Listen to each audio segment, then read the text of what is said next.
ఎవడు Nalgonda clock tower centre లో helmet లేకుండా చౌరస్తలో తిరుగుతుండు? మహాప్రభు ఇతను నల్లగొండకే అందగా అనుకొని హెల్మెట్ పెట్టకుండా తిరుగుతున్నాడు. హెల్మెట్ ధరించిన తన నెత్తి పైన వెంట్రుకలు ఊడిపోతాయని చెప్పి అడ్డగిడ్డంగా తిరుగుతున్నాడు మహాప్రభు.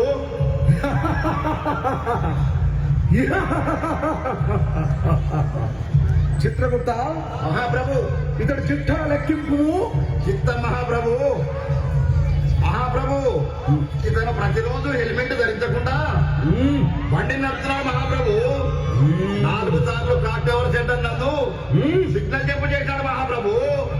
అంతేకాదు మహాప్రభు మద్యం తాగి ట్రాఫిక్ రూల్స్ అతిక్రమించి బండి నడుపుతున్నాడు మహాప్రభు. ఓయి మానవా, నీవిక మానవా, ఇక లాభం లేదు. నీపైన పాశం ప్రయోగించవలసింది. ఎస్తబలితిరి మహాప్రభు. నల్గొండ జిల్లా ఎస్పీ గారు శ్రీ శరత్ చంద్ర పవార్ ఐపీఎస్ గారు అవగాహన కార్యక్రమాన్ని చేపడుతున్నారు. అల్లరివారైన కార్యక్రమాన్ని తీసుకొని ప్రజలంతా హెల్మెట్ ధరించాలని, హెల్మెట్ ధరించిన వారికి పెట్రోల్ పోయాలని పెట్రోల్ బంకులలో అవగాహన కార్యక్రమాలు పెట్టినా ఈ మానవులు మాత్రం అతిక్రమిస్తున్నారు. ఇతను శిక్షార్హుడే మహాప్రభు. చిత్రగుప్త, అయితే ఇతనిపై యమపాశం ప్రయోగించవలసింది. క్షమించు మహాప్రభు, ఈ రోజు నుండి మందు దాగి బండి నడపను, హెల్మెట్ లేని బండి నడపను మహాప్రభు. క్షమించండి స్వామి.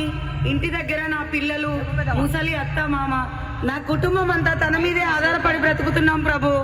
ఇకపై తను మందు తాగి బండి నడపకుండా, హెల్మెట్ లేనిదే బండి నడపకుండా నేను జాగ్రత్త తీసుకుంటాను ప్రభు.